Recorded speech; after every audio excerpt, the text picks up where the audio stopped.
con especial fuerza cuando lleguemos a la parte de condicionamiento operante. Bien, y puesto sobre la mesa antecedentes históricos, entramos ya de lleno en la historia de la psicología del aprendizaje como tal, ¿vale? Vamos a ver cómo empezó a forjarse todo aquello, teniendo en cuenta los antecedentes que ya hemos ido revisando. Vamos a hablar de algunos nombres propios y sobre todo saber situarlos en su contexto y algunas cosas importantes que hicieron y que dijeron también. En primer lugar, tenemos que hablar de un psicólogo muy importante, al que probablemente ya conozcáis, con alguna otra asignatura, Edward Lee Thorndike, ¿suena? Psicólogo igual no tan conocido de cara al público general, pero que dentro de la psicología, pues, uno de los más importantes, ¿no? Con sus luces y sus sombras, pero con una importancia brutal para la psicología del aprendizaje, no solo para la psicología del aprendizaje. Thorndike hizo aportes también, por ejemplo, a la educación, hizo muchos aportes en el ámbito de la metodología, lo que a día de hoy llaman psicometría, es una asignatura que tenéis el año que viene, segundo, ¿no? ¿Me parece? Yo doy psicometría también, la he dado en la UNED, a día de hoy no la doy en la UNED, pero la doy en otra universidad. Entonces, de Thorndike hablo en los dos sitios por razones diferentes. Aquí, evidentemente, nos vamos a quedar con lo que Thorndike aportó específicamente a la psicología del aprendizaje, ¿vale? Muchas veces se pone a Thorndike como una especie de análogo a Pavlov. Sabemos, entiendo todos, que Pavlov, a estas alturas, fue a quien se atribuye el descubrimiento del condicionamiento clásico, ¿no? Y muchas veces se pone a Thorndike como el descubridor del operante. No es exactamente así. Thorndike no descubrió el condicionamiento operante porque el ser humano, de alguna forma intuitiva ya, desde hacía muchos años sabía que las consecuencias de nuestro comportamiento tienen la capacidad de moldear el comportamiento, ¿no? De cara al futuro. Esta es una idea que ya se conocía. ¿Qué sí hizo Thorndike? Que fue muy importante, sentar las bases para su estudio. De hecho, fue de los primeros que empezó a hacer estudios rigurosos, ahora comentaremos algunos de ellos, que nos permitieron empezar a saber más desde un plano científico de eso, a lo que llamaban condicionamiento operante. Bueno, eso a lo que llamamos condicionamiento operante. De hecho, Thorndike no lo llamaba operante, sino instrumental. Hay un estudio muy famoso que hizo Thorndike y que replicó en muchas ocasiones.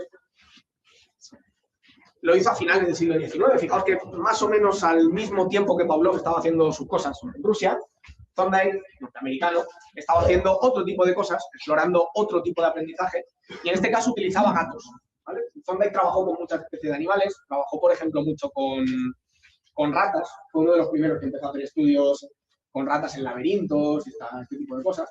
Fijaos que yo, 100 años después, más de 100 años después, he hecho estudios con laberintos, es decir, que ese legado sigue muy presente a día de hoy, ¿no? De ahí su importancia. Y de todos ellos, podría hablar de muchos trabajos de Thorndike, hay uno del que siempre se habla, ¿no? Cuando hablamos de los inicios de la psicología del aprendizaje, que es su clásico experimento que llamaban de la caja problema, o también conocido como la situación problema. Era un experimento súper sencillo, y esto es una de sus principales virtudes. Muchas veces cuando pensamos en ciencia y en avances científicos, pensamos en cosas súper complicadas, ¿no? Súper complejas. Y realmente esto funciona al revés. En un experimento, cuanto más sencillo, cuanto menos margen haya para el ruido, para la dificultad en la interpretación, mucho mejor. De ahí que la sencillez que planteaba Thorndike fue tremendamente útil para lo que vino después. No solamente con respecto a cómo planteó la tarea, que ahora os lo voy a contar, sino muy especialmente en cuanto a cómo recogió la información. Es decir, qué tipo de datos tomaba él, cómo lo representaba y cómo esos datos empíricos le permitieron desarrollar un montón de teorías que vamos a ir comentando poco a poco. Entonces, esta situación era muy sencilla. Él lo que hacía era, bueno, diseñó una caja, era una caja de madera. Las cajas originales tenían como barrotes, ¿vale? De madera. De tal forma que desde dentro de la caja se podía ver el exterior, pero no se podía alcanzar ni con las patas ni de ninguna forma lo que había en el exterior. Lo que hacía al mismo tiempo era poner una puerta con algún tipo de mecanismo, había diferentes modelos, por ejemplo, una especie de polea, que permitía abrir la puerta desde dentro. Y entonces, lo que hacía era muy sencillo, un gato relativamente deprivado de comida, un poquito de hambre, lo metía dentro de la caja. Importante, eran lo que se llaman individuos experimentalmente ingenuos. ¿Sabéis lo que quiere decir esto? Que no tenían experiencia previa en ese tipo de tareas, es decir, eran gatos a los que no se les había enseñado de forma explícita nada relacionado con lo que se iban a encontrar. No se les había enseñado a tirar de palanca, ni de poleas, ni de nada. Entonces cogían al gato, con un poco de hambre, lo metían dentro de la caja, cerraban la caja y ponían un poquito de comida por fuera, de manera que el gato lo veía. Y eso era todo. ¿Qué pasaba? Que el gato al principio estaba tocando todo, intentando salir de la caja, y cuando toca la palanca sale de la caja, coge la comida y la próxima vez necesita menos tiempo para... Muy bien, esa es la clave. Evidentemente los gatos conseguían salir de la caja, ¿vale? Si no, probablemente no estaríamos aquí. O sea, fijaos hasta qué punto fue importante eso, que aparentemente es una chorrada, pues tuvo su importancia, ¿no? Porque, lógicamente, Thorndike intuía lo que iba a ocurrir. Pues, si yo tengo un gato con hambre, el gato va a querer comer, se buscará la vida, por lo menos para intentar salir. Ya veremos si lo consigue o no lo consigue. Lo que nos importa ya no es tanto el hecho de que el gato saliera de la caja, sino qué procesos se ponían en marcha por el camino, ¿vale? Eso es lo que nos enseñó un montón. Y como bien dice la compañera, en un principio los gatos lo que hacían era actuar. ¿Os acordáis de los principios que os acabo de mencionar de variación y selección? ¿Qué hacía la conducta del gato en un principio? Variaba su forma. El gato estaba ahí y empezaba a ofrecer diferentes alternativas de respuesta. Hacían de todo. Por supuesto, maullaban, arañaban las paredes con las patas, daban vueltas sobre sí mismos, se tumbaban, iban al techo, hacían de todo. Es decir, empezaban a poner en marcha todo su repertorio conductual hasta que en una de esas, casualidad o no casualidad, nos da exactamente lo mismo en este caso, resulta que conseguían abrir la caja. Y de hecho, a Thorndike le daba igual cómo abrieran la caja. No le importaba si la polea pues, tiraban de ella con una pata, o tiraban con la otra, o con las dos a la vez, o con la boca.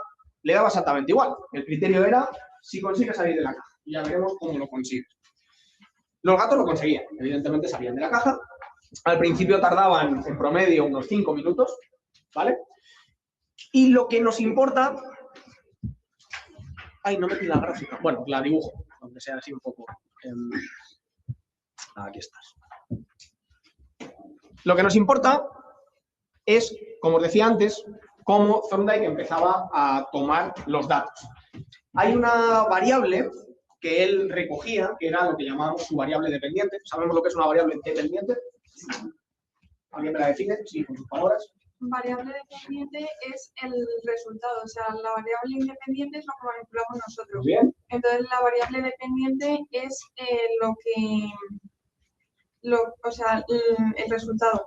Es decir, la variable que medimos, sí, es la que vamos a recoger. La forma que tenemos de comprobar si la manipulación que hemos hecho en la variable independiente tiene algún efecto. ¿Sí? Entonces, en este caso, la variable dependiente que utilizaba Thorndike era... Muy bien, en casa, perfecto. Lo que llamamos la latencia de respuesta.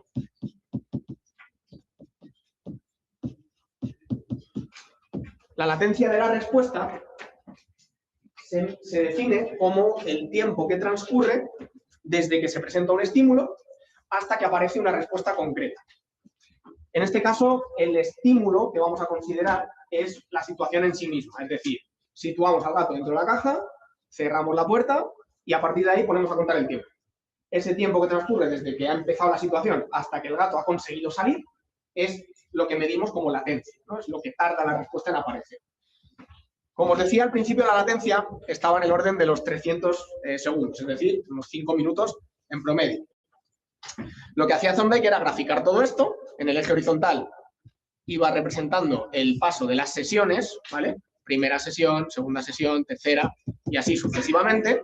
Y en el eje vertical, que esto es muy habitual en este tipo de gráficas, representaba la variable de tiempo. En este caso, esa latencia. ¿Qué es lo que iba pasando a medida que iban transcurriendo las sesiones? Que tardaba menos tiempo. Que esa latencia, efectivamente, iba siendo progresivamente menor. Ese progresivamente menor tiene matices, ¿vale? Y esto es importante que, supongo que ya lo sabréis, de alguna forma, intuitiva o no, pero es importante remarcarlo. El aprendizaje no es lineal y en este sentido nos da igual, casi igual, la variable dependiente que estemos midiendo. Nos da igual que hablemos de latencia, nos da igual que hablemos de porcentaje de aciertos, de precisión, velocidad, cualquier cosa que estemos recogiendo sobre el comportamiento no suele seguir un progreso lineal. Es decir, lo que vamos a encontrar no es ni mucho menos una cosa así. ¿Vale? Supongo que habréis oído hablar del concepto curva de aprendizaje. ¿Por qué se llama curva de aprendizaje? Porque no es una recta, ¿vale? Es decir, de hecho, lo correcto sería más bien decir curvas de aprendizaje, en plural. Son muchas. Lo que suele ocurrir... A ver, borrar esto. Lo que suele ocurrir tiene una pinta más bien parecida a esto.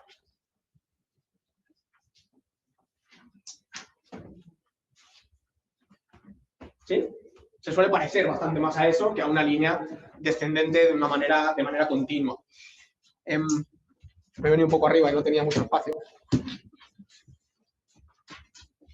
quiero que veamos cómo, aunque sería una gráfica un poco resumida, pero bueno, perfectamente podríamos encontrar algo así.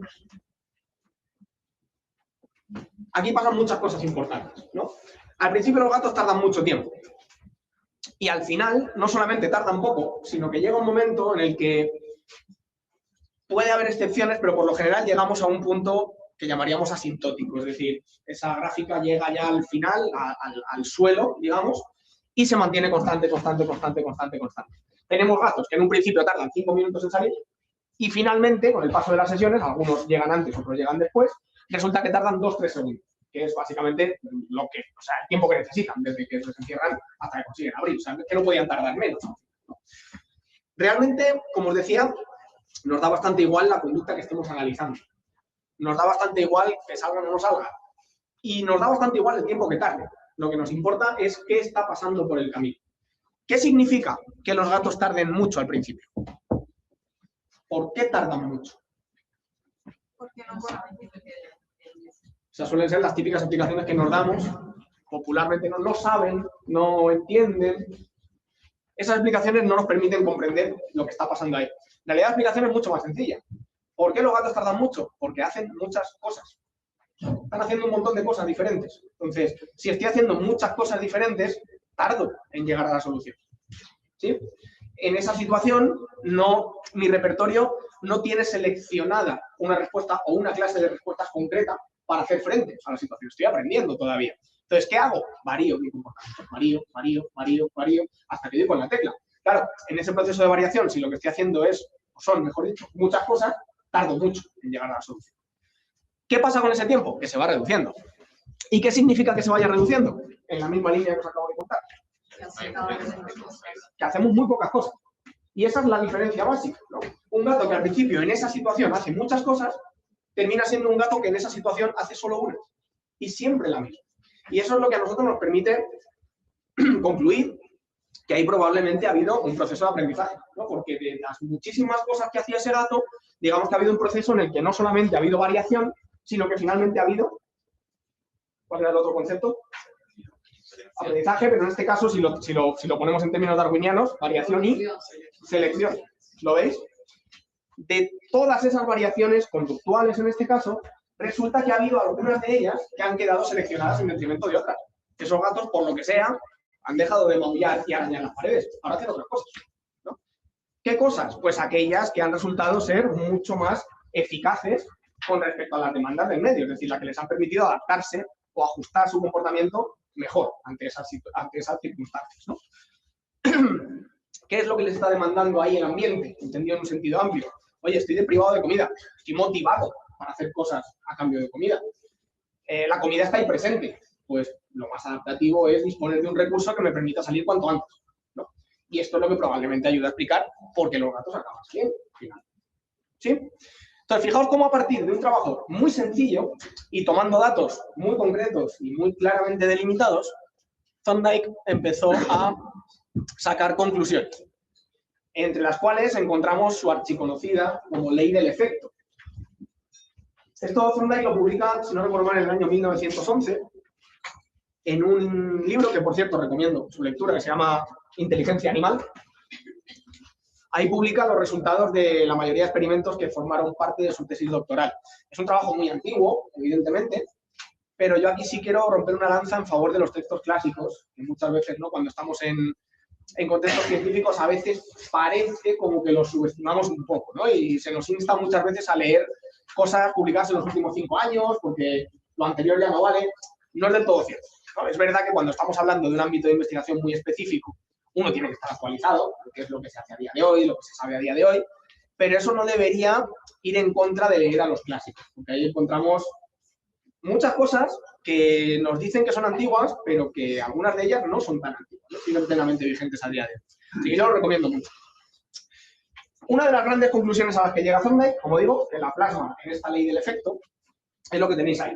Es que entre varias respuestas que se dan en una misma situación, se conectan con mayor firmeza a esa situación aquellas respuestas que vayan seguidas de inmediato, acompañadas por lo que él llamaba la satisfacción del ánimo. Una idea, de hecho la frase seguía: Decía, mientras que aquellas respuestas que no vayan acompañadas de esa satisfacción o que vayan seguidas de algún tipo de molestia, se conectarán con menor firmeza a la situación.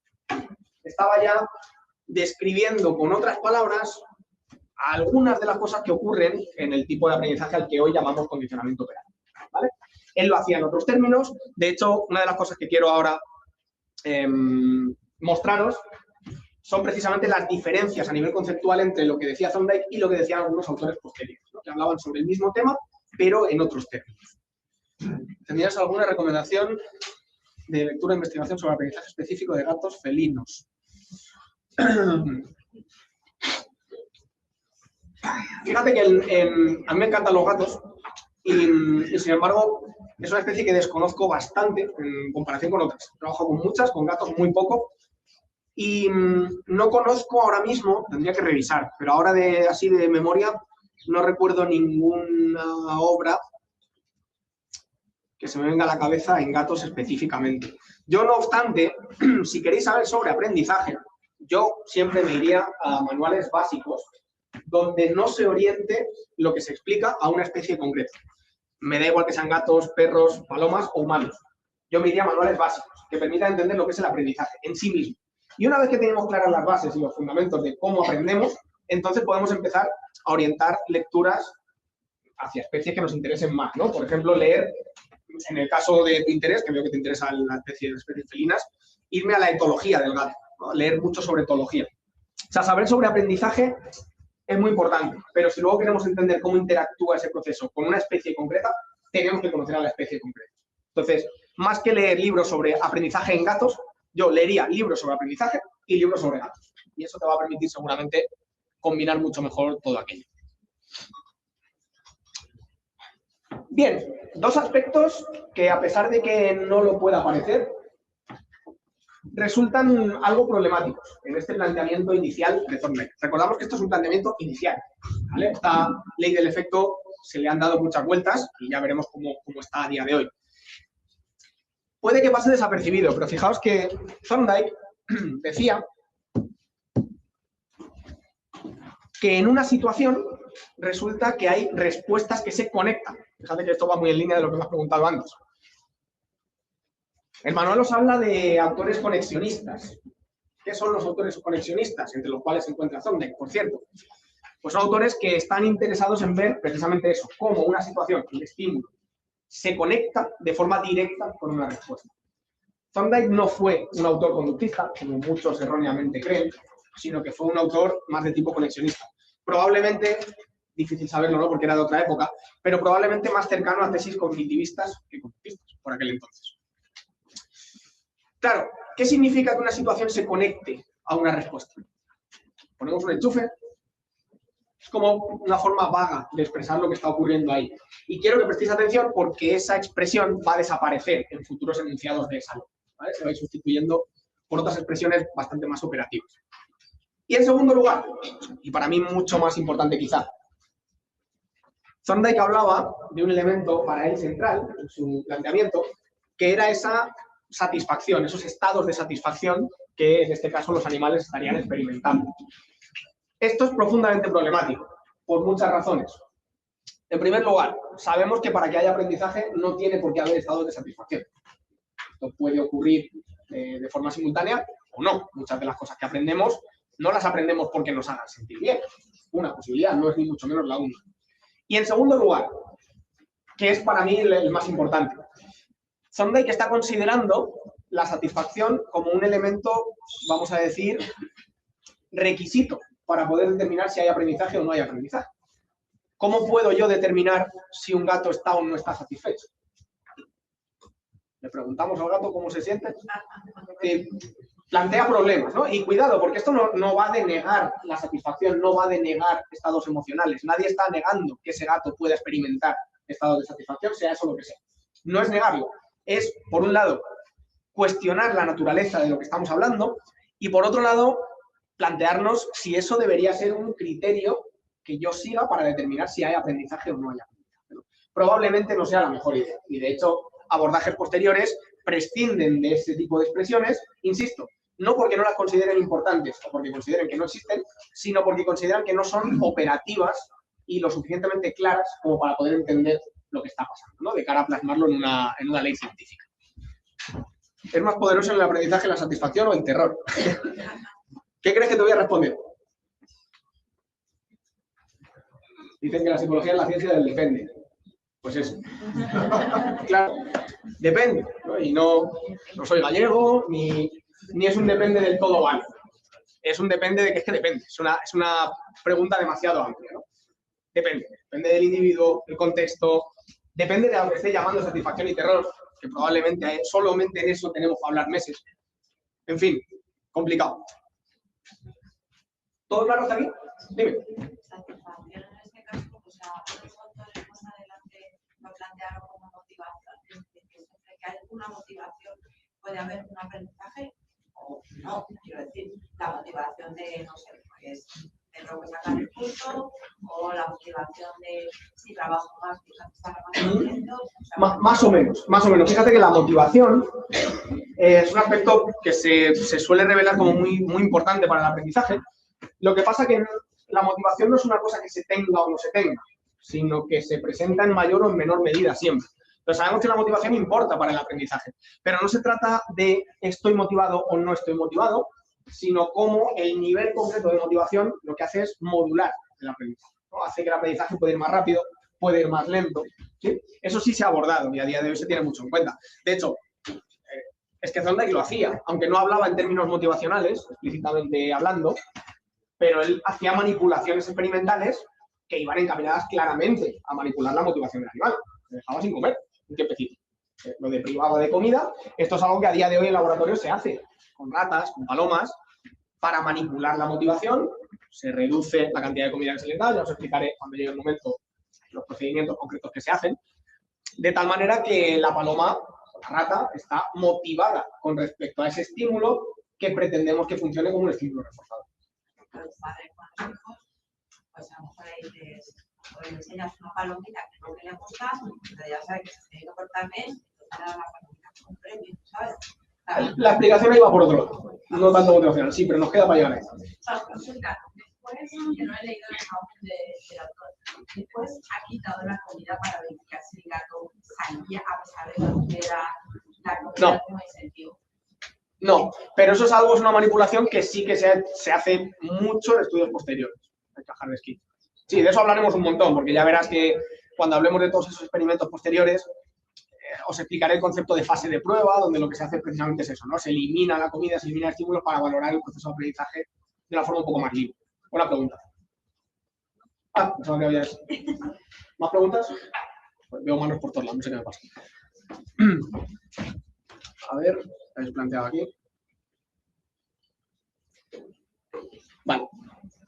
¿Cómo apago la cámara? Si te refieres a nuestra cámara, yo creo que sí puedes quitarla de alguna forma, pero no sé cómo, la verdad. Vale, vamos a aparcar por un momento esto de Thorndike. En breves volveremos a hablar de ello, lo retomaremos, porque unos años después, unos 30 años más tarde concretamente, veremos que se le dieron vueltas a ese planteamiento. No sé bien las preguntas de los compañeros. Ay, disculpa, las suelo repetir, pero se me ha pasado esta. Intentaré tenerlo en cuenta, ¿vale? Para repetir.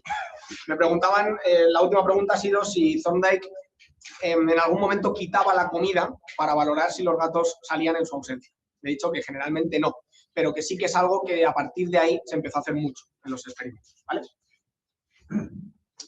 Entonces, avanzamos unos pocos años, estamos hablando ya ha entrado el siglo XX, y concretamente en el año 1913 surge con mucha fuerza la figura de un autor, no solamente el autor, sino las tesis que él defendía, que es Watson, John Bradus Watson, supongo que os suena. Sí. ¿Qué os han contado de Watson? Hizo un laboratorio en Londres. Ah, bueno. ¿En Londres? Me suena algo así. Estaba en Estados Unidos, en Londres no sé si hizo laboratorio. Conductista. Lo echaron de la universidad. Lo echaron de la universidad, eso es cierto. ¿Os han contado por qué? Sí, por un tema relacionado con sexo. Estaba relacionado, sí. Lío de falda, que diríamos. Sí. Ahora os lo cuento. De todas formas, si os interesa, la figura de Watson es apasionante desde el punto de vista del personaje. Hay una biografía publicada de su vida que es súper interesante y que os recomiendo mucho, aunque es verdad que está escrita en inglés. Se llama Mechanical Man, ¿vale? Kevin Buckley, parece que era el autor. Era Buckley. Kerry Buckley. Mechanical Man. Está muy chula. Cosas importantes que tenemos que saber de Watson de momento. Ha sido, y esto no lo digo yo, lo dicen algunos historiadores importantes en el ámbito de la psicología, posiblemente uno de los psicólogos más malinterpretados de la historia. Por eso os he preguntado qué os han contado de Watson. Es muy habitual que la gente, cuando tiene primeros contactos con este tipo de autores, quedan algunos mitos por ahí, ¿no? O latentes. A Watson se le ha criticado muchísimo, y es verdad que hizo algunas cosas criticables, y hablaremos de ellas, por supuesto, pero también se han puesto en su boca muchas cosas que él no dijo exactamente. Y es de justicia señalar en qué sentido están equivocados esos mitos, porque tienen luego repercusión en la manera en que entendemos la asignatura, aunque no lo parezca. ¿Qué sí dijo Watson? Watson, en un principio, y para mí fue uno de los psicólogos más importantes, esto ya es opinión personal mía, porque contribuyó a hacer de la psicología algo mucho más serio y riguroso de lo que tenía pinta de ser en muchos aspectos, es que planteó inicialmente un rechazo a la utilización de mentalismos, términos que iban referidos a cuestiones mentales, vamos a decirlo así. Planteó un rechazo frontal a la introspección, ¿no? Esa forma de conocernos a nosotros mismos a través de la introspección, como una forma rigurosa de adquirir conocimiento. Y en definitiva lo que vino a hacer fue plantear que si la psicología pretendía ser una disciplina científica, seria y rigurosa, casi que al mismo nivel que otras disciplinas, como podía ser la biología, fisiología, la química, la física, etcétera, entonces no había razones para salirnos del marco científico en el que se movían esas disciplinas. Es decir, él lo que planteaba era, ¿por qué la psicología utiliza métodos que se alejan de la metodología científica? ¿Por qué utilizamos metodología científica para saber otras cosas del mundo? Y cuando se trata de saber cosas sobre nosotros, mandamos a hacer puñetas todo eso de la metodología científica y empezamos a perder el rigor. Entonces él planteaba hacer mediciones objetivas. En un principio planteaba, como digo, no utilizar ese tipo de, por ejemplo, no utilizar conceptos como la voluntad, la inteligencia, la conciencia, como explicación de la conducta. ¿Por qué? Porque en un principio son conceptos, vamos a decirlo así, al menos por aquel entonces, imposibles de medir. Y lo que venía a decir es, vamos a hablar de cosas objetivas, que claramente podamos medir, que claramente podamos registrar, ¿sí? No se trata de negar que alguien pueda pensar, que aquí es donde empezó a surgir mucho mito, ¿no? Esto lo habréis escuchado seguro en más de una ocasión. Los conductistas, desde Watson, rechazan los procesos mentales. Esto lo habéis oído, ¿no? Rechazan o niegan el papel de las emociones. Niegan el papel, por supuesto, de la biología. Ahora hablaremos de eso. Mentira todo. No es cierto. Ningún conductista jamás ha negado esto. Lo que sí hace la psicología conductista, desde por aquel entonces, y de una forma un poco diferente, pero hasta el día de hoy, es cuestionar la manera en que medimos todas esas cosas, ¿no? Y cuestionar la naturaleza de ese tipo de variables mentalistas o como las queramos llamar. Watson, de hecho, dedicó buena parte de su producción, unos años después, a estudiar el pensamiento humano. Esto poca gente lo sabe. Watson fue pionero, o uno de los pioneros, al menos, en el estudio científico de las emociones, en otras especies de animales, incluso. De hecho, muchos de los que le achacan a Watson no tener en cuenta las emociones son los mismos que le critican haberlas estudiado, por la manera en que las estudia. Y cuidado que hay mucho de criticable, que hablaremos. Supongo que se habrán contado lo del experimento del pequeño Albert. Sí. ¿Hizo llorar a los niños? Sí. Está feo, claro. Es decir, evidentemente, hubo algunas cosas que hizo Watson en el año, por cierto, 1919, importante contextualizar la época, que a día de hoy no pasarían el más mínimo comité de bioética en la investigación, evidentemente. Poco se habla de lo que hacía Pavlov con los perros, en este sentido. Lo que no voy a entrar, al menos de momento.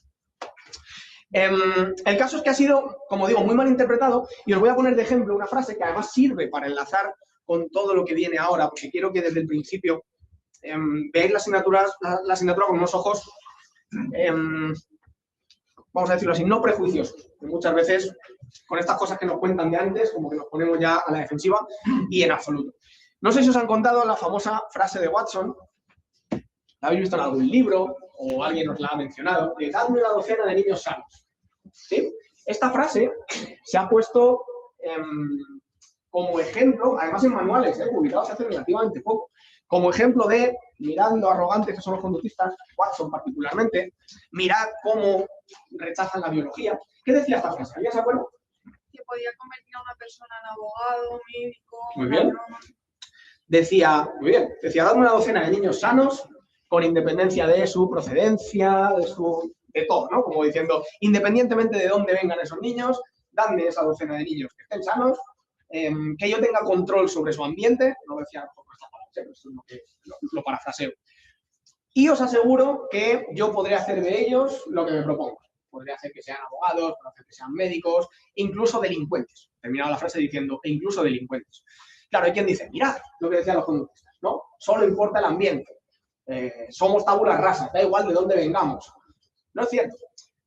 Watson plantea este texto en un libro que publica en el año 1925, se llama Conductismo, muy interesante, por cierto, donde lo que intenta hacer con esta frase no es tanto plantear una postura de cómo debería ser la psicología conductista, esto ya lo hizo mucho antes, en 1913, sino más bien combatir una postura que estaba adquiriendo mucha fuerza por otro lado y que era, y de hecho sigue siendo en la actualidad, profundamente peligrosa.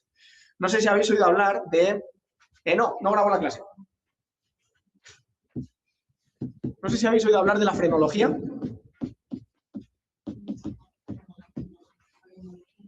La frenología es una, hay que decirlo con todas las letras, pseudociencia, una cosa que se viste de ciencia pero que no lo es, que lo que viene a decir, voy a hacer un resumen, muy resumen, lo que viene a decir básicamente es que el comportamiento en general y particularmente el comportamiento, en el caso del humano, delictivo, cuando las personas delinquen, cometen delitos, etcétera, comportamiento criminal, vamos a llamarlo así, es algo que se hereda y que depende y puede predecirse a partir de las características morfológicas, anatómicas del cráneo, de los progenitores. Esto es lo que decía la frenología. Hay enfoques que no son exactamente lo mismo, pero que tienen una fuerte base frenológica que perduran a día de hoy, por desgracia, ¿no?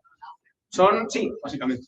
Son enfoques muy peligrosos, enfoques que cuando se ponen sobre la mesa siempre lo hacen en un contexto muy concreto. Ahí estábamos hablando de Estados Unidos, con ciertos movimientos migratorios, con ciertos repuntes de movimientos, vamos a decirlo así, delincuenciales en algunos sitios. Rápido, no falta gente que dice que siempre son los mismos los que tienen el cráneo como no lo tienen que hacer, ¿no? Y claro, en este contexto, en un contexto en el que eso empieza a tomar fuerza, hay algunos autores criminólogos de la época, Lombroso, etcétera, que estaban empezando a tener, como digo, mucha fama, ¿no? Y se estaban empezando a tomar en serio estas tesis.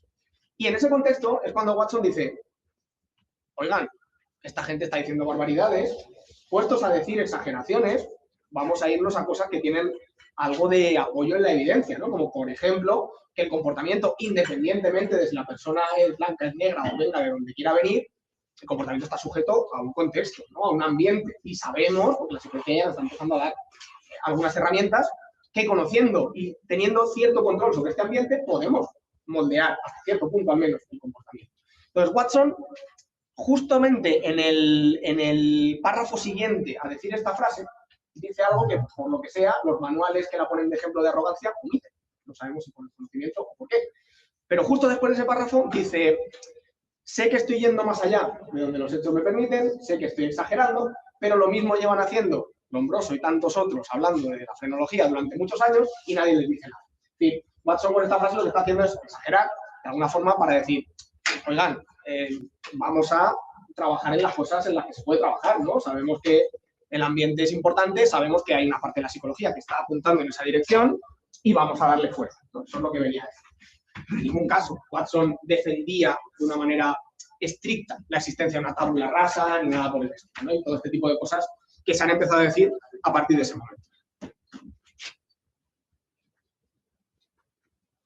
En las redes sociales hay muchísimos seguidores de esta pseudociencia. Sí, bueno, en las redes sociales hay seguidores de casi cualquier cosa. Y por supuesto de estas cosas y otras peores también. Bueno, simplemente porque lo conocierais, ¿vale? Hablaremos de Watson y lo situaremos después en un plano experimental, simplemente situarlo como... De hecho, a día de hoy, aunque es verdad que hubo acercamientos previos, pero fue el considerado, o es el considerado, no me gusta el nombre, pero bueno, se suele decir así, fundador del conductismo. El conductismo al final no es una sociedad, ni es una secta, ¿no? Que dices el fundador y parece como los padres fundadores. No, simplemente fue el primero que por escrito y de una manera explícita empezó a hablar de psicología conductista, ¿vale? En un artículo que, por cierto, recomiendo mucho, porque es mucho mejor leerlo a que nos lo cuenten, es cortito además, está en inglés, hay traducciones, que se llama La psicología tal y como la ve el conductista. y ahí hace un planteamiento explícito de los puntos que él consideraba que la psicología debía seguir, a los que se debería adherir, si pretendía ser una disciplina rigurosa, ¿no? Y científica. Puntos que hay que matizar por muchas razones. En primer lugar, el propio Watson fue cambiando su punto de vista y 10 años después le veíamos haciendo cosas que a lo mejor 10 años antes había rechazado él mismo.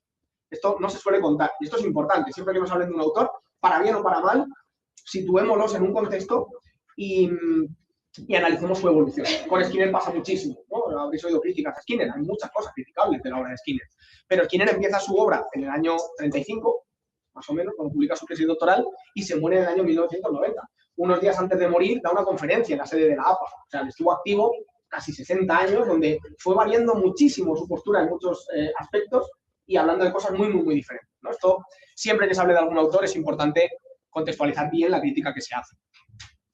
Es más, muchos confunden o igualan el conductismo de Watson con conductismos posteriores. Lo cierto es que no existe una cosa tal como la psicología conductista. Existen muchos conductismos. El de Watson es uno de ellos, es el primero, es el conocido como conductismo clásico, que tiene cosas en común, pero poco que ver, por otro lado, con conductismos más recientes, como por ejemplo el conductismo skinneriano, se denomina conductismo radical, ahora hablaremos de él. Es importante también ser conscientes de esta separación, porque luego muchas veces metemos a todos los autores en el mismo saco y representan en realidad cosas diferentes, bastante. Y llegamos a la pregunta que me hacías al principio de la clase. Damos ya un pequeño salto hacia adelante, estamos ya en los años 20, años 30, del siglo pasado, y empieza a haber ya discusión teórica. Discusión en el buen sentido, no de que se enfaden entre ellos. Oye, ¿qué es lo que está pasando aquí? Llevamos ya 20, 30 años haciendo experimentos sobre cuestiones relacionadas con el aprendizaje. Igual ya va siendo hora de poner en un plano teórico qué es lo que sucede aquí. Vamos a ver si somos capaces de elaborar teorías que nos permitan entender bien el comportamiento. Y en este contexto surgen diferentes autores. De hecho, los dos que menciono aquí.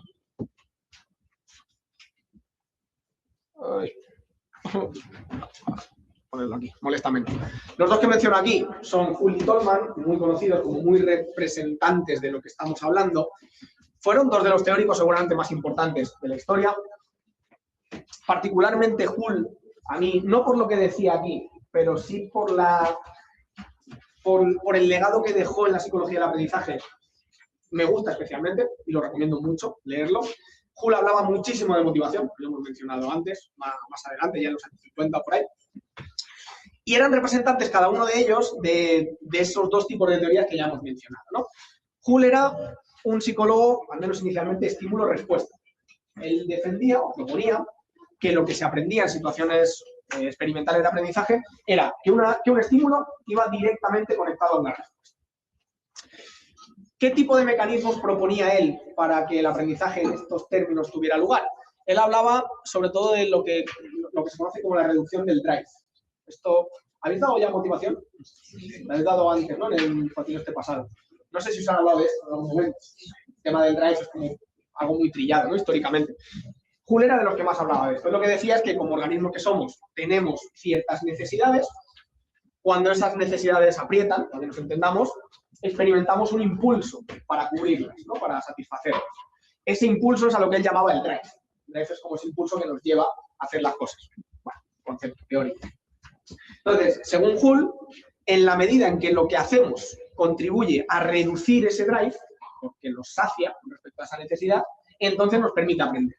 Y eso es lo que, por ejemplo, en el caso de los gatos de Thorndike, permitiría que los gatos aprendieran, ¿no? Yo tengo un impulso de ir hacia la comida. ¿Qué es lo que me permite reducir ese impulso? Abrir la caja. Entonces, eso es lo que explicaría que la próxima vez que me metan en la caja se conecte directamente con esa respuesta. ¿Sí? Sería con un aprendizaje directo. En esta situación, esto es lo que se hace. Sin nada que medie, digamos. ¿Se entiende? Esto lo preguntan muchísimo, bueno, muchísimo. Lo han preguntado con cierta frecuencia en exámenes anteriores. Típicas preguntas de Hull era considerado un psicólogo, estímulo-estímulo, estímulo-respuesta, estímulo tal. Identificar cuál era cuál. Lo han hecho varias veces. Esto no significa que lo vayan a volver a hacer, pero ahí queda. Tolman fue un representante de la otra cara de la moneda, ¿no? Que era esa visión estímulo-estímulo. ¿Qué significa plantear un aprendizaje de tipo estímulo-estímulo? Pues que en esas situaciones lo que se aprende no es directamente a responder, sino que se aprende que en esas situaciones pasan otras cosas. En este caso, Tolman lo que diría es que esos gatos, cuando han tenido ya cierta experiencia, ¿no?, saliendo de la caja y accediendo a la comida, llega un momento en el que, estando dentro de la caja, son capaces de representarse la propia comida. De alguna forma, estar en la caja les lleva a pensar en la comida. Y eso es lo que haría que se pusieran en marcha acciones dirigidas a conseguir. ¿Sí? Entonces, está planteando como un paso intermedio.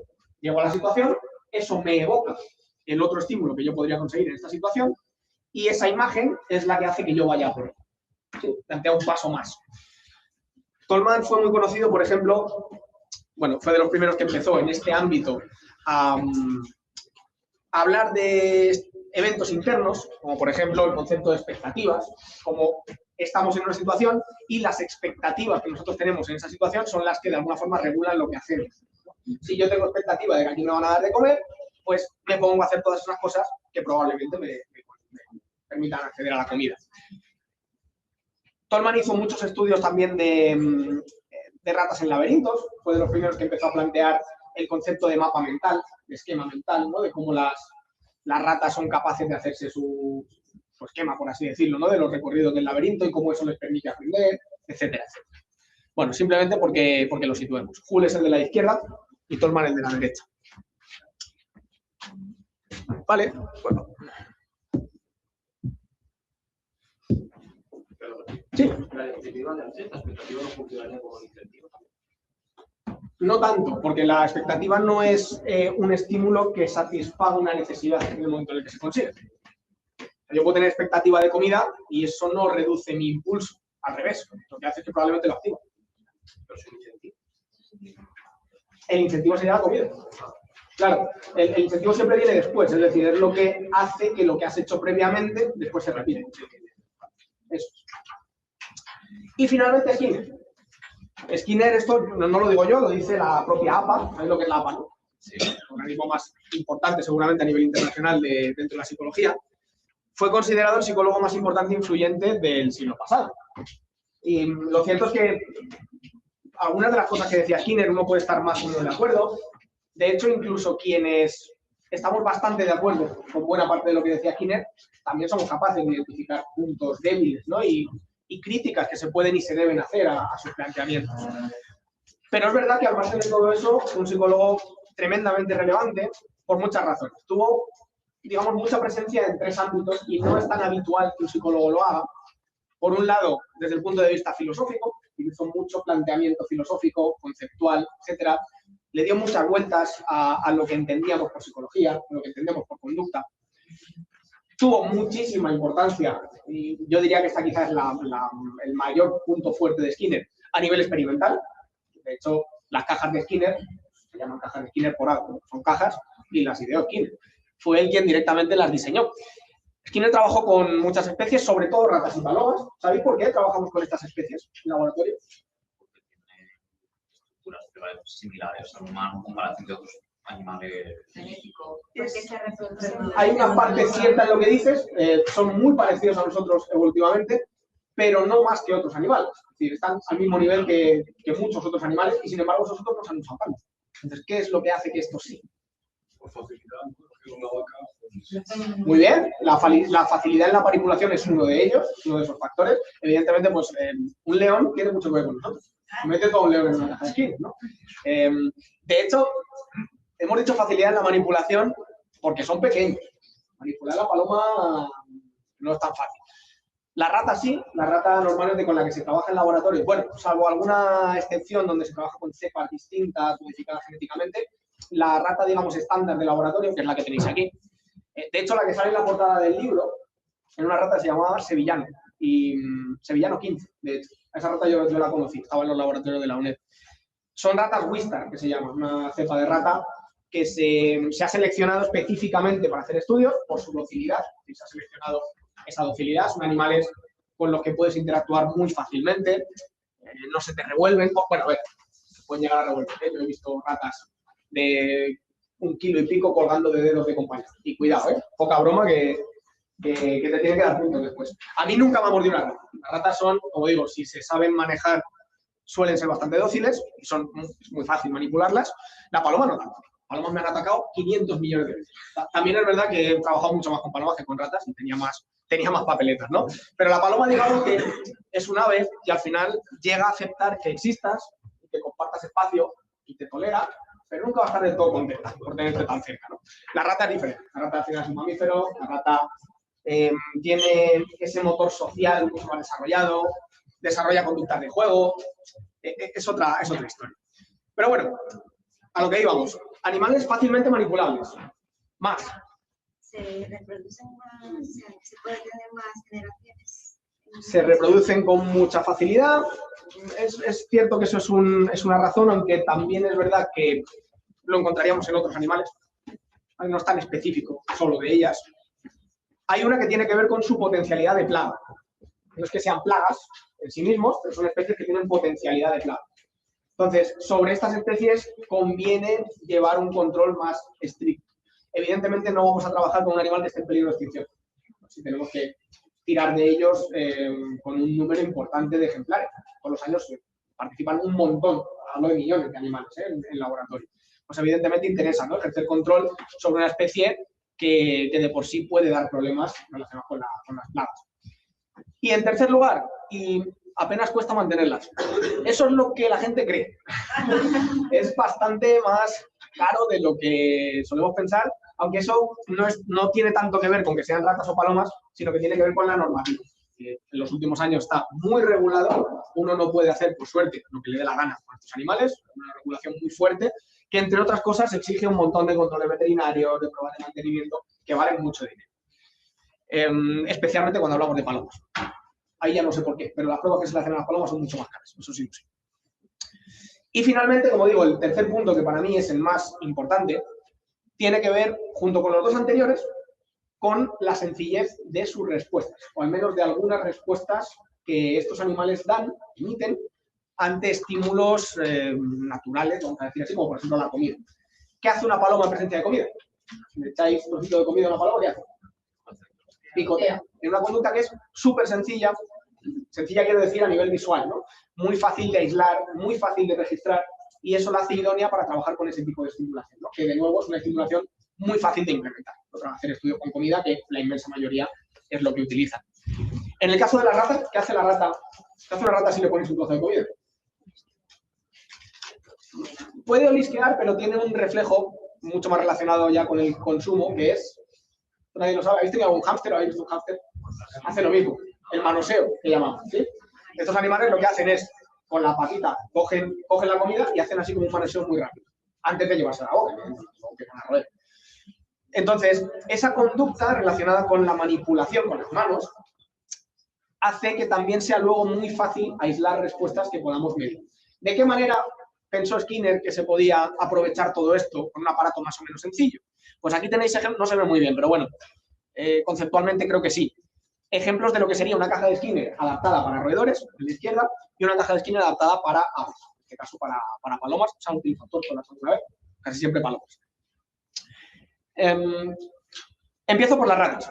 Las ratas, como supongo que sabréis, y es que de esto vamos a hablar un montón, en este tipo de experimentos hay una conducta que medimos, que es la conducta de palanqueo. Les solemos enseñar a apoyarse en una palanca, como si fuera una barra espaciadora, y tienen que darle, ¿no?, activar. Y eso normalmente pues, se relaciona con que consiguen comida o pueden conseguir un montón de cosas diferentes.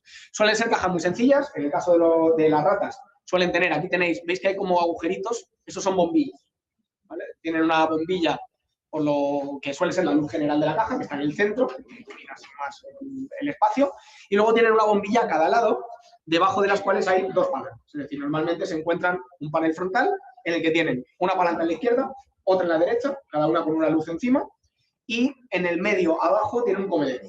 Un comedero que por lo general lo que hace es dispensar pellets. Ustedes ya saben lo que son los pellets. Son como pastillitas, como si fueran pastillas de sacarina, que normalmente suelen ser pellets azucarados, los que se utilizan con ella. La rata tiene una cosa muy buena cuando trabajamos con ella en este tipo de estudios, y es que la comida, o sea, por un lado, no hace falta de privarlas mucho de comida. Yo he llegado a hacer estudios con ratas sin deprivar de comida y trabajar a cambio de comida, como un perro. Un labrador. ¿Alguien ha tenido un labrador? ¿Lo ha visto alguna vez? Da igual que el labrador venga de comerse 2 kilos de pienso. Si le ofreces una salchicha, mata por la salchicha. Pues más o menos igual. Y a ellas les pasa con todo lo dulce. Les encanta el dulce. Yo he tenido compañeros que han hecho experimentos, por ejemplo, utilizando galletas Oreo como reforzador. Yo mismo he hecho experimentos con ratas utilizando Choco Crispies. Además es muy gracioso porque, claro, un Choco Crispy para un humano es como si ni se ve. Pero para una ratita pequeña, además eran ratitas jóvenes, el Choco Crispy es como un trofeo. O sea, lo cogen con las patas y les sobresale muchísimo y lo mordisquean. Es muy divertido. Con las palomas la cosa cambia un poquito. La configuración de la caja es prácticamente igual. Voy con esa pregunta del chat, no me he olvidado. Como veis es prácticamente igual, pero ¿qué hemos dicho que hacía la paloma? La paloma no manosea. Eso no vamos a pedirle que presione palancas, le vamos a pedir que picotee. Por eso, si os fijáis, lo que tiene esta paloma son 3 lo que se llama teclas de respuesta. Son teclas, como botoncitos. Y ahí lo que hacemos es que requerimos que los animales picoteen. ¿Vale? La paloma ya picotea de por sí, como hemos dicho, cuando le pones comida. Partiendo de esa respuesta que ya ofrecen de forma natural, es relativamente fácil enseñarle a picotear otra cosa. ¿Vale? Solemos tardar bastante poco, ya os explicaré cómo lo hacemos, en que aprendan a picotear. Y veis que tiene un comedero también abajo, donde en este caso la cosa cambia. Y esto tiene implicaciones también para lo que se estudia con ellas.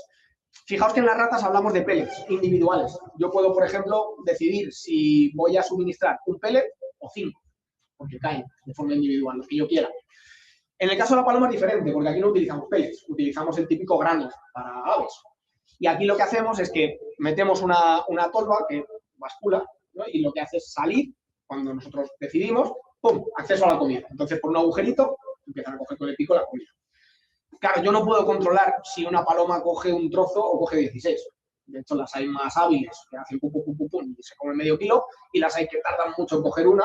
Entonces, ¿qué es lo que hacemos con las palomas? No podemos, como digo, determinar la magnitud de esa comida en función del número de trozos que comen. Lo que hacemos es determinarla con el tiempo de acceso. Por ejemplo, 5 segundos de acceso al comedero, 3 segundos de acceso al comedero, 8 segundos, lo que sea. ¿Sí? Esto nos lo iremos encontrando a lo largo de la asignatura. Decían, falta el otro ámbito que he señalado de Skinner, filosófico, experimental, y el último sería el tecnológico, el relacionado con las aplicaciones. Skinner fue un psicólogo muy ambicioso porque, si bien es cierto que le interesaba la aplicación, ¿no? Las cosas que él iba aportando y que otros iban aportando a la psicología se pudieran aplicar, fueran útiles, es verdad que él tampoco pensaba en un ámbito concreto, ¿no? Por ejemplo, no pensaba en la terapia. No es que le diera igual, pero iba mucho más allá. Skinner era muy ambicioso en el sentido de considerar que si sabemos o conseguimos llegar a saber mucho acerca de cómo funcionan las leyes del aprendizaje, podríamos llegar a diseñar mejores sociedades, mejores culturas, mundos más justos, etcétera, etcétera. De hecho, hay una novela que él publicó. Skinner quiso ser escritor antes de dedicarse a la psicología. Fracasó y posteriormente fue un autor muy prolífico que se hinchó a publicar libros. Que al final terminó siendo escritor, aunque no novelista, que es lo que en un principio le habría querido. Pero sí que es verdad que como psicólogo publicó una novela en el año 1948 que se llama Walden 2. No sé si la conocéis, os la recomiendo. A ver, es una novela, ¿vale? No os la recomiendo para aprender sobre psicología, pero sí que leyendo esa novela, que es entretenida, pues que sea una maravilla de la literatura, pero bueno, es entretenida, podéis entender muchas de las cosas que vais a encontrar luego en la asignatura. Es una buena forma de ver cómo esa aplicación de los principios está presente en su forma de pensar. Al menos por aquel entonces. Estamos hablando de una etapa muy inicial de Skinner. Diferencia de conducta operante versus operante libre. No hay una diferencia entre lo que llamamos conducta operante y operante libre. La operante libre no es un tipo de conducta, es un tipo de procedimiento, ¿vale? Para medir la conducta operante, que tiene que ver con yo te dejo en la situación experimental, entre muchas comillas, para que hagas lo que quieras. Tienes libertad de elección, ¿no? En esa situación, por eso se llama operante libre. Pero es conducta operante, ¿vale? La conducta operante es la que depende de sus consecuencias. Walden 2, sí, efectivamente. Sí, por lo general, en los procedimientos de operante libre no se incluyen discriminativos concretos. Por ejemplo, no se enciende una luz específica, ni suena un sonido específico. Eso no quiere decir que no haya estímulos, porque estímulos hay siempre y de esto ya hablaremos. Pero sí, de momento, para que nos entendamos, sí, así sería. hemos dicho el ámbito tecnológico, es decir, en la aplicación, en propuestas de aplicación de lo que iba investigando. ¿Tiene algo que ver la novela de Skinner con Walden de Thoreau? Creo que sí, sí. Y tiene mucha relación con cosas que vinieron después. Por ejemplo, tiene cierto parecido con algunos aspectos de Un Mundo Feliz o con 1984, supongo que son novelas que conocéis.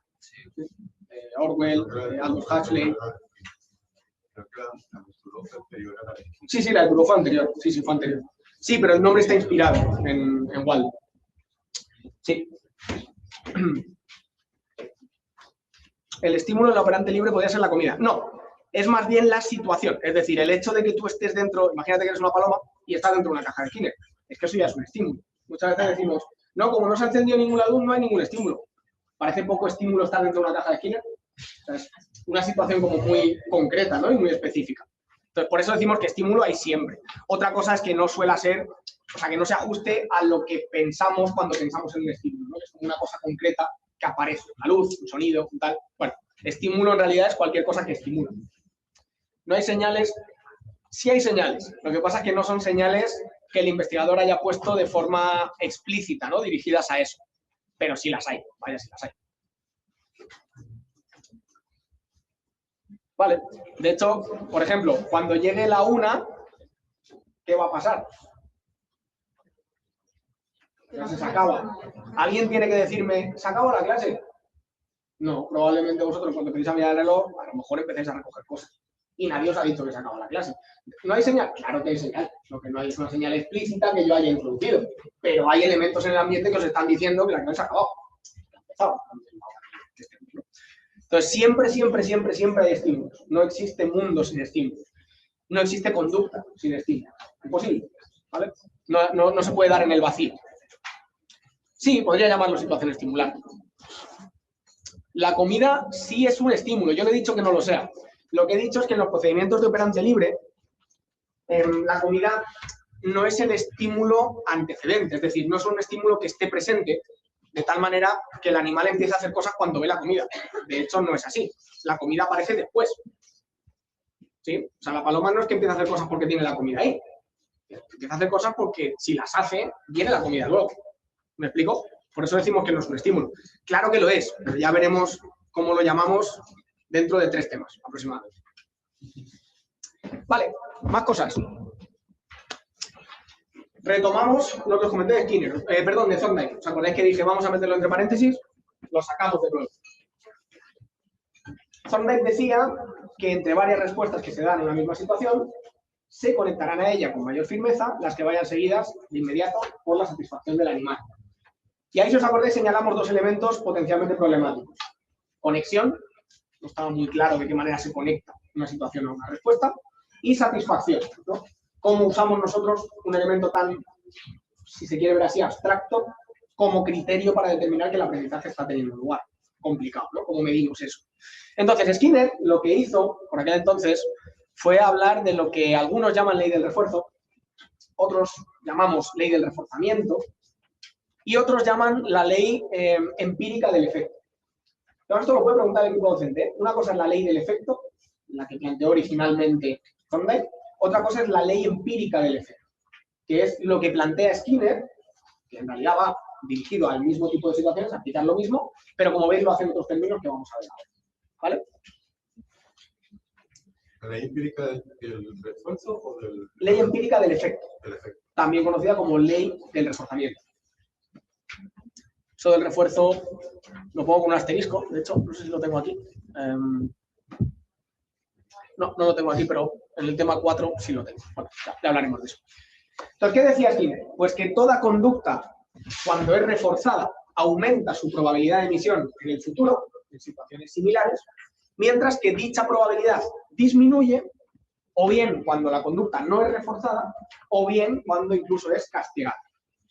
Fijaos que Skinner aquí hace 2 cosas. Está hablando, insisto, del mismo tipo de situaciones de las que hablaba Thorndike. ¿Vale? Estamos hablando de, por ejemplo, la situación de los gatos con la comida. Lo que está haciendo es referirse a ese tipo de aprendizaje en términos diferentes.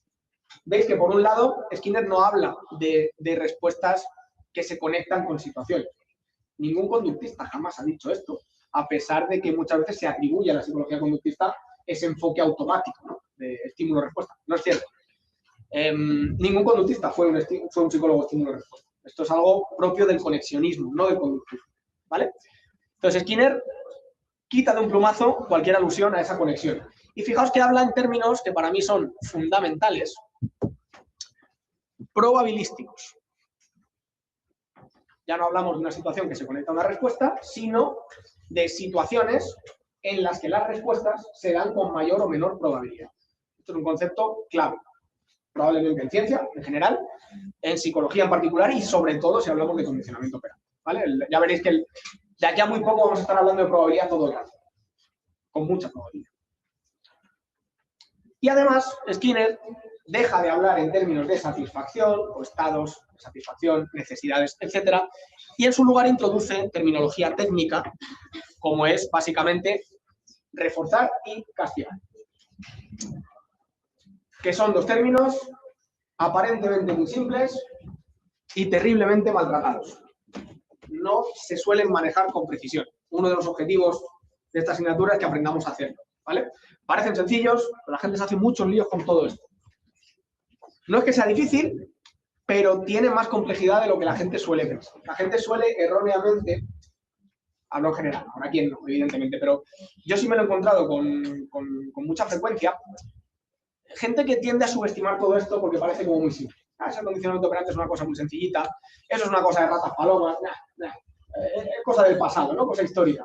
Error, ¿vale? Vais a ver cómo esto, aparentemente tan sencillo de reforzar y castigar, da para muchos temas muy densos. Que de hecho, cuando lleguéis al tema 5 de programas de reforzamiento, si queréis hablar, porque soléis decirlo, ¿no? No pretendo asustaros, pero sí que son temas donde la gente cuando llega suele decir, madre mía, qué densidad, porque son muchos conceptos, en fin, tiene su complejidad, ¿no? Que eso que nos habían dicho que era muy facilito, pues igual no lo está. Vale. Pues parte importante. Fijaos que os he dicho que Skinner destacó en estos tres ámbitos. Y es importante que los delimitemos porque la parte que viene ahora, del tema 1 del manual, os habla de filosofía. Los que hayáis revisado el tema, habréis visto que hay una parte en la que se habla de presupuestos filosóficos. Una parte bastante importante. Ya os dije el primer día que una cosa que a mí me gusta mucho de esta asignatura, y creo que habla muy bien de ella, es que desde el principio pone sobre la mesa sus planteamientos filosóficos. Estos son los planteamientos filosóficos a los que nosotros nos adherimos. Y pueden ser mejores o pueden ser peores, y se pueden debatir. Pero estos son, no los escondo, son los que son, y a partir de aquí se construye todo lo demás. Y vais a ver una cosa que es, para mí, insisto, muy buena, que es que se mantiene mucha coherencia a lo largo de la asignatura. Es decir, que esos presupuestos los vais a ver integrados en todos los temas que vienen a continuación. ¿De dónde viene el término filosofía? ¿Alguien lo sabe? Amor por el conocimiento. Filo, ¿no? Que es esa raíz que quiere decir algo así como amor. Y Sofía, saber, conocimiento, podríamos sustituir. La filosofía ha contribuido muchísimo al desarrollo de la ciencia, tanto es así que, en mi opinión, no existiría ciencia sin filosofía, ni siquiera en la actualidad. La psicología, a diferencia de otras disciplinas, quizá ha necesitado más hacer explícito esto. Esto es matizable porque hay mucha gente en otras disciplinas, las consideradas ciencias duras, ¿no? Física, química, etcétera, que piensan que la filosofía es una cosa de, ¿no? Como hay cierto, ¿cómo decirlo? Está un poco denostada, está un poco infravalorada. Hay gente que piensa que la filosofía es una cosa por debajo de la ciencia, es como de menor calidad. Y no tiene por qué ser así, ni muchísimo menos. Y no solamente eso, sino a lo que voy. Es que no habría ciencia sin filosofía. Porque la filosofía es la que nos ha permitido, por ejemplo, entre otras muchas cosas, desarrollar métodos científicos. ¿Por qué los diseños experimentales se hacen como se hacen? Porque hay planteamientos filosóficos que nos han dicho que esa es la mejor forma de hacerlo. ¿Por qué seguimos métodos, por ejemplo, de contrastación de hipótesis de la forma en que lo hacemos? Porque, de nuevo, la filosofía ha ayudado a que esto se consolide de esta forma. Entonces, es la mamá de las ciencias. Sí, correcto, literalmente. Dime. Sí, y tantísimos otros. O sea, que al final es muy importante y el negar esto es negar la realidad, ¿no? Completamente. Pero sí es importante que sepamos distinguir lo que es filosofía, que es como hemos dicho, esa parte que lidia con la realidad, pero que lo hace a través de metodologías diferentes de lo que es ciencia, propiamente dicha, donde ahora sí ya nos vamos a dedicar a generar conocimiento, ¿vale? Cuando hablamos de ciencia, hablamos por lo general de generación de conocimiento. La cuestión es que no existe, como os decía, ni una sola ciencia que genere conocimiento a espaldas de la filosofía, porque como veníamos diciendo, el cómo generamos ese conocimiento para que sea de calidad es algo que nos dice o nos guía la filosofía, ¿vale? No se hace en el vacío. E igualmente importante, sobre todo en psicología, hay que saber separar lo que es ciencia de lo que es tecnología. Yo os pregunto, ¿qué se os viene a la cabeza cuando veis la palabra tecnología? Máquinas, ¿no? Electrónica, informática, chips, internet. Es lo que nos han acostumbrado. Siempre que nos hablan de tecnología se refieren a esa tecnología en concreto. Al final hemos terminado por confundir tecnología con electrónica. La electrónica puede ser o tiene una parte de tecnología, es un tipo de tecnología. Pero tecnología, en un sentido amplio, se refiere, esto viene de tecno, por un lado, que significa técnica, significa manera de proceder, cómo hacemos las cosas, y logía, que viene de logos, o lo que es lo mismo, conocimiento. Es decir, cuando hablamos de tecnología, en realidad lo que estamos diciendo es que aplicamos técnicas que están basadas en el conocimiento. Eso es tecnología. Tecnología hay en cualquier ámbito del saber, ¿no? Encontramos tecnología en medicina, encontramos tecnología en psicología, por supuesto. Muchas veces se nos dice, la medicina es una ciencia, se pone como ejemplo. Hay ciencia en medicina, evidentemente. Pero cuando pensamos en nuestro médico de cabecera o, yo qué sé, un médico que nos atiende en el hospital, urgencias, un especialista, lo que sea, esa medicina es ciencia. Ni lo es, ni tiene por qué serlo. Lo que es un ejemplo de aplicación de cosas que vienen de la ciencia. Y el médico que está en el hospital no está haciendo ciencia con nosotros, porque lo que hace conmigo cuando me tratan no es generar conocimiento, sino aplicar técnicas que se basan en ese conocimiento para resolver problemas concretos, ¿no? En este caso relacionados con la salud. Lo mismo pasa o debería pasar en psicología. Quien está haciendo terapia, por ejemplo, no está haciendo ciencia, porque no está generando conocimiento, ni es su objetivo, ni tiene por qué serlo. Lo que está haciendo o debería estar haciendo es utilizar procedimientos que se basen en el conocimiento científico al respecto, en este caso, del comportamiento, ¿no? Y que irían orientados a ayudar a esa persona en ese contexto concreto. Entonces es importante que cuando hablemos de tecnología aquí no se nos vaya la cabeza a la tecnología popular, ¿no? De smartphones, internet, etcétera, porque no estamos hablando de eso, ¿vale? Por eso decíamos antes que Skinner fue un autor muy importante también desde el punto de vista tecnológico, no porque desarrollase máquinas, que también, porque tuvo una faceta de un poco de inventor, ¿no? Que le gustaba mucho, sino más bien porque planteaba aplicaciones, planteaba cómo ese conocimiento, cómo el saber acerca del comportamiento podía servir para cosas, para una sociedad más justa, para aplicar en terapia, para aplicar en educación, etcétera, etcétera.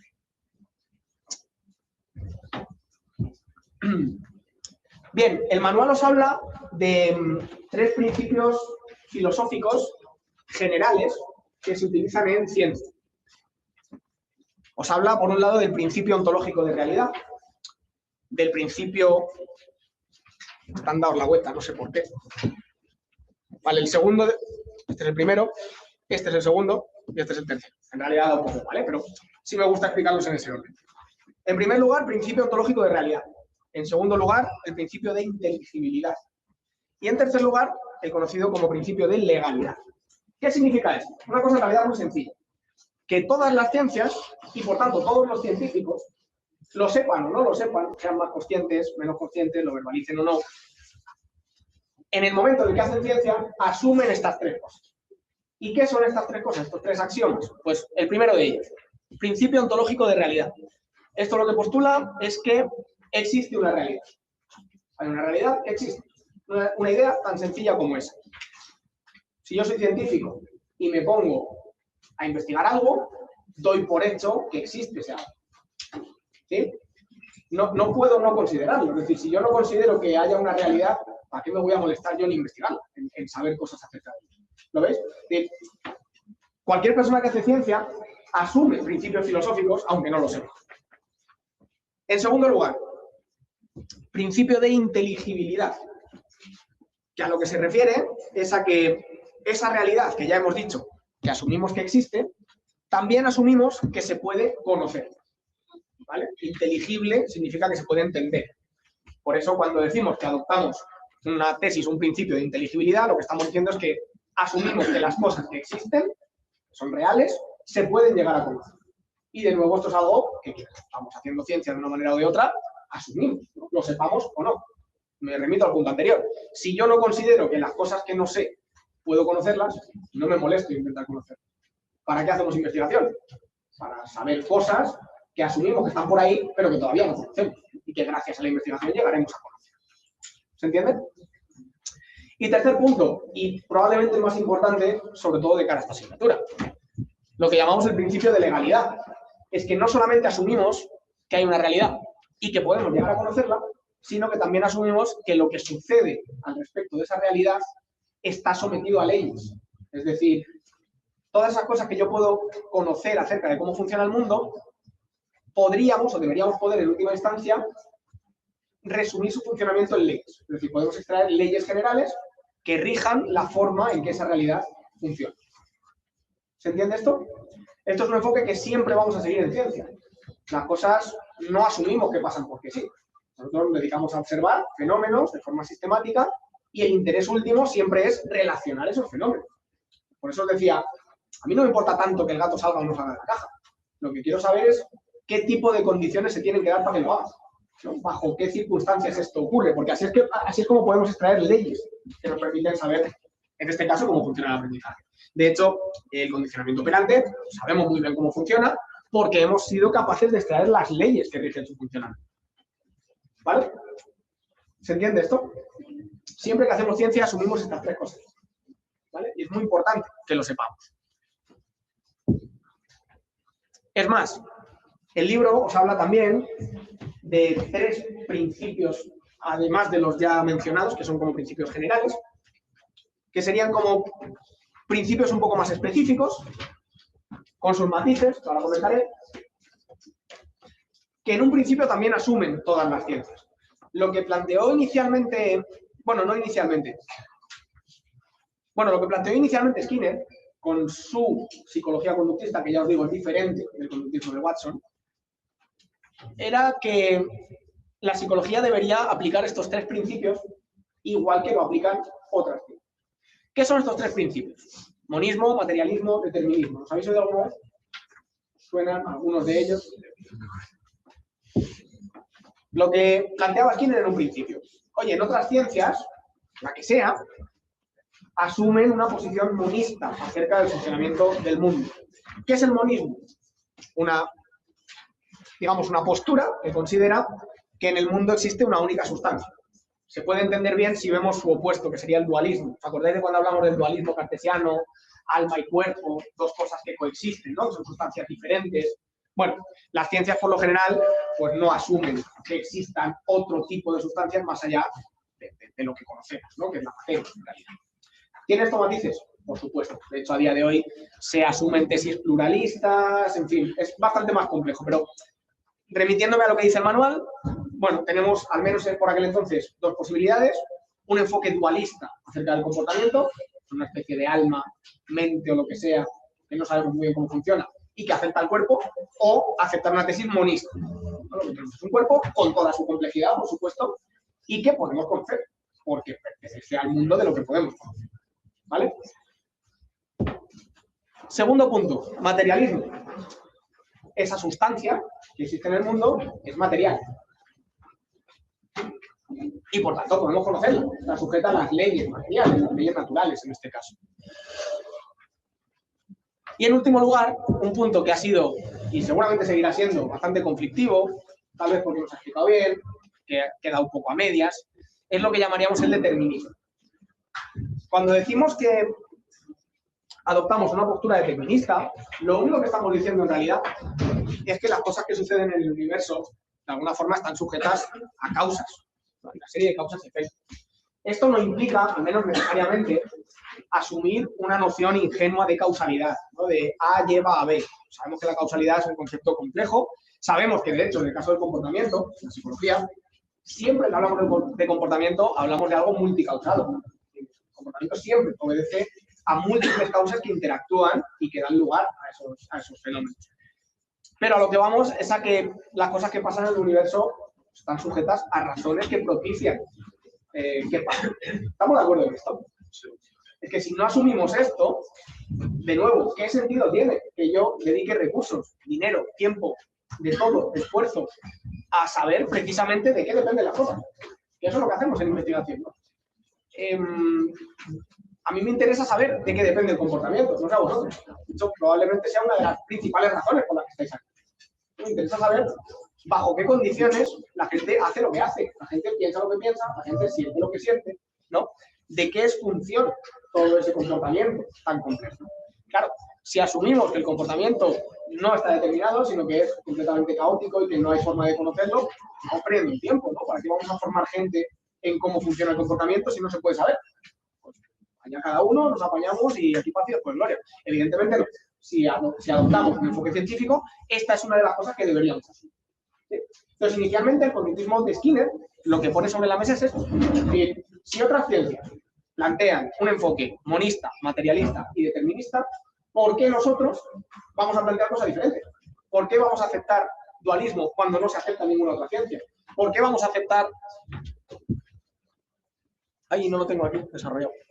Bueno, me da igual. ¿Por qué vamos a aceptar existencia de cosas sobrenaturales si no lo aceptan en otras ciencias? O peor aún, ¿por qué vamos a aceptar libre albedrío? Que es esa cosa de la que tanto nos gusta presumir a los seres humanos, ¿no? Ese libre albedrío, esa libertad. Lo siento, la libertad no existe. Alguien tenía que decirlo, ya está. Y no lo he dicho yo simplemente lo he transmitido. No existe, al menos no tal y como la solemos entender, ¿vale? Eso no significa que el ser humano no tenga, o otros animales, no tengamos capacidad de decidir, no tengamos posibilidad de elegir alternativas. Claro que la tenemos. La cuestión es muy diferente. La cuestión es que esas alternativas en las que nos movemos, el hecho de que yo elija esto otro, decida tal cosa o aquella, de nuevo tiene sus variables de control. Y las elecciones que hacemos, las decisiones que tomamos, tienen sus propias variables de control, tienen su propia razón de ser. No son elecciones que se produzcan en ausencia de variables de control, que esto es lo que defendería un enfoque basado en el libre albedrío. ¿Vale? Estamos por encima de las leyes de la física y hay algo ahí dentro de nosotros, llamémosle voluntad, o como le queramos llamar, que toma decisiones. Y que son decisiones que no dependen de otra cosa, no más que de eso a lo que llamamos voluntad. Evidentemente no, que no está bien. Es más, en el tema 5 revisaremos un apartado bastante importante que tiene que ver con la conducta de elección. Eso es lo que llamamos conducta de elección. Claro que elegimos. La cuestión es que esas elecciones dependen de cosas. ¿Sí? Y esto es lo que asumimos desde un punto de vista científico. No solamente cognitivo, que ya exactamente lo mismo, seguramente. ¿Vale? ¿Llamo material a algo tangible? No, llamo material a algo material. Y hay cosas que no son tangibles y son tan materiales como cosas que sí lo son. ¿Vale? No confundamos material con tangible, material con lo que popularmente se suele llamar físico, es decir, una cosa que puedo tocar. No necesariamente. ¿Yo puedo tocar una distancia? No, ¿verdad? ¿La distancia existe? Sí. Claro que existe. Lo que pasa es que no es una variable absoluta, no es una variable tangible, sino que es una variable que llamamos relacional, que surge a partir de la relación entre dos o más cosas. Lo mismo pasa con el comportamiento. O sea, al final, pensemos en el siguiente ejemplo, y con esto no tenéis clase ahora. Vale, no hay, por saber que no estoy retrasando a nadie. Cuento esto y me callo ya. ¿Cómo se define la velocidad en términos físicos? Espacio partido por tiempo. Pongamos por caso... Sí, esto es un coche. Que tengo un coche que va a 120 km por hora por la autopista. Sabemos que la velocidad, lo hemos dicho ahora mismo, es una cosa que existe, ¿no? Claro, entonces alguien diría, los que confunden o igualan existir con material, con tangible, la pregunta sería obligada. ¿Dónde está la velocidad de ese coche? ¿La podemos coger? ¿Está en las ruedas, en el motor, en la carretera? ¿Está en algún sitio? No está en ningún sitio. ¿Por qué? Porque no ocupa lugar. No es tangible en ese sentido, ¿no? Pero claro que existe, la puedo medir. ¿Sí? ¿Qué es lo que necesito para poder medirla? Pues entender cuáles son las variables que cuando se relacionan dan lugar a esa velocidad. Y fijarme en esas variables, que son el espacio y el tiempo. ¿Lo veis? Con el comportamiento pasa una cosa parecida. Evidentemente es más complejo, Pero haciendo un ejercicio de simplificación, que en este caso creo que está más que justificado, podríamos entender que el comportamiento es algo así como una interacción entre el organismo, variables propias, organísmicas. Y he dicho interacción, no estoy especificando si es una división, una multiplicación, interacción, de la forma en que sea. Entre el organismo y el ambiente. De hecho, el comportamiento es justamente eso. El comportamiento ocupa lugar, siguiendo esta forma de verlo. Pasa exactamente igual que con la velocidad del coche. No tiene sentido preguntarnos dónde está la conducta, porque no está en ninguna parte. El que está en alguna parte es el organismo que se comporta, no su comportamiento. ¿Se entiende? Ahora mismo yo estoy sentado. ¿Podríamos decir que sentarse es una conducta? ¿Es algo que yo he hecho? Sí. ¿La estáis viendo? Sí. Bueno, me estáis viendo a mí, no a mi conducta. La conducta no se ve, se infiere. Se infiere a través de la relación que mantiene el organismo en relación a su ambiente. Siempre, ¿vale? Y sin embargo existe, claro que existe. No necesitamos tocar algo para saber que existe. Eso sería una tesis demasiado ingenua.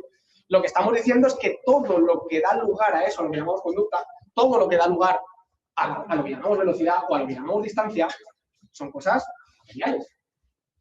¿Sí?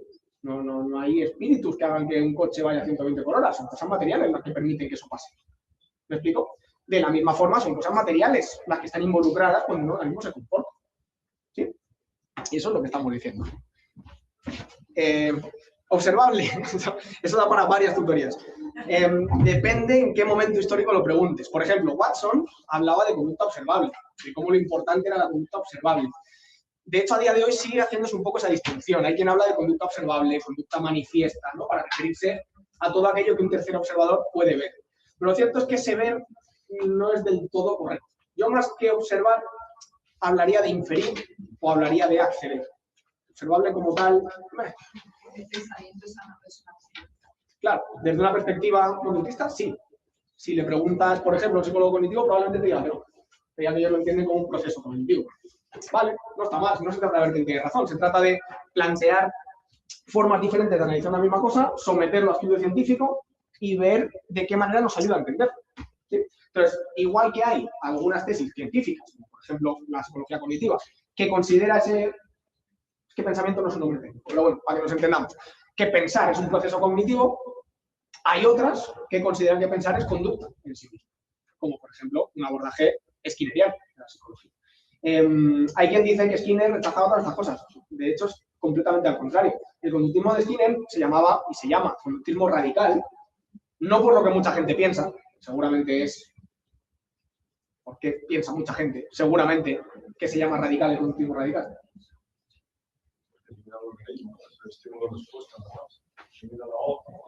Bueno, no tanto por eso. Hay mucha gente que piensa que lo de radical es un apelativo sinónimo de extremo.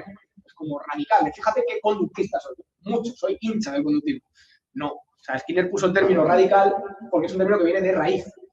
Y Skinner lo que consideraba es que no solamente la conducta debe ser la raíz de los análisis por parte de la psicología, sino que, lo que es más importante, toda la conducta, y cuando digo toda la conducta es toda, pensar, emocionarse, cualquier cosa que consideréis proceso mental para él es conducta, porque es algo que hace el organismo, todas las conductas tienen raíces comunes. Y que, por tanto, al psicólogo le interesa todo el comportamiento. Todo. Esta es una diferencia importante de Skinner con Watson. Watson sí había cosas que planteaba que no debería estudiar la psicología. Skinner decía todo lo contrario. Decía, ¿es algo que hace el organismo? Sí, entonces a la psicología le interesa. ¿Esta persona está pensando? Sí, entonces se está comportando, está haciendo algo. Por tanto, la psicología debería tener algo que decir. Lo que planteaba Skinner era, no tenemos razones, en principio, salvo que la evidencia muestre lo contrario, para pensar que ese tipo de conductas, aparentemente más complejas, ¿no? Como pensar, emocionarse, etcétera, son de una naturaleza diferente del resto de conductas. De hecho, el problema de la observación en la conducta fue un problema para mí hasta ese momento. Skinner, en mi opinión, sale de ese problema de una forma muy elegante, porque Skinner deja de hablar de conductas observables o no observables. Skinner hablaba de conductas públicas o conductas privadas. La cuestión no es si la conducta se puede observar, es quién la observa, en qué momento. ¿No? Hay quien dice que el pensamiento no es observable. Depende de quién. Yo el mío lo observo con mucha claridad. ¿Qué no es broma? ¿Podéis acceder a lo que pensáis vosotros? Sí, no podéis acceder de la misma forma a lo que piensa otra persona, pero sí a lo que pensáis vosotros. Es decir, que hay parte de lo que hacéis que, diría Skinner, tiene categoría de conducta privada, en el sentido de eventos privados, en el sentido de que solamente puede tener acceso el organismo que lo está realizando. Mientras que luego habría otras partes de lo que hacemos que tendrían un componente más bien público, en la medida en que todo el mundo debería poder acceder a esa presentación. ¿Sí? Y si al final Skinner tenía una profesión cognitiva, creo que es el Sí, sí, por supuesto. ¿Por qué está encasillado estrictamente en conductistas? No, porque era conductista. Es decir, cuidado, no te convierte en cognitivo asumir que la cognición existe. Lo que te convierte en cognitivo es asumir que la cognición es de una naturaleza diferente de la conducta. ¿Sí? Lo que pasa es que ha habido mucho malentendido, muchísimo. Y la mayoría de gente que no ha entendido esto, por lo general, en mi impresión, no ha leído mucho a autores conductistas. Se ha quedado con lo que otros textos han dicho que dijeron, que bueno, ha habido muchos teléfonos cacharrados en ese sentido. Ya te digo que conductistas, desde Skinner, ninguno ha negado la cognición. Lo que han hecho ha sido conceptualizarla de una manera diferente. O sea, existe cognición, es un hecho. La cuestión es cómo la entendemos, ¿no? Cómo la medimos y cómo la situamos en un plano científico. Eso es lo que diferencia unas aproximaciones de otras. No el hecho de rechazarla, no rechazarla, decir que existe o decir que no existe. Eso no es cierto. ¿Vale? De hecho, ni siquiera Watson decía que no existía. Watson lo que decía era que igual no teníamos que empezar por ahí. O sea, a lo mejor teníamos que empezar a investigar otras cosas más fácilmente medibles, más fácilmente registrables, para empezar a sacar conclusiones objetivas. Y a partir de ahí empezar a estudiar otras cosas. Ya os he dicho que el propio Watson empezó a investigar el pensamiento. Él entendía el pensamiento como habla subvocal, una forma de hablar con uno mismo, ¿no? Estudió las estructuras fisiológicas implicadas cuando estamos hablando con nosotros mismos, cuando estamos pensando. Así que, estrictamente hablando, ningún conductista jamás negó esto. ¿Vale? No es cierto. Sabe que ha habido mucho mito al respecto. Lo que han hecho ha sido plantear otra forma de estudiar estos fenómenos. Y esta es la que va a estar presente en esta asignatura. Podéis estar más o menos de acuerdo y cada uno deberíais formaros vuestro propio criterio, pero yo sí os aconsejo poneros esas gafas para esta asignatura. Y después, si no os gusta, no las quitáis. También os aviso que es complicado quitarse. Una vez que uno se las pone, es difícil quitárselas después. Pero yo me las pondría. Si yo adoptaría una posición conductista y al menos para entender la asignatura, para transitar por ella, y luego, si queréis criticar el conductismo, lo criticáis. No hay ningún problema. De hecho, yo mismo haré críticas a lo largo del curso. ¿Preguntas? Una chapa buena hoy. Pues nada, por mi parte, eso es todo. Nos vemos el miércoles que viene.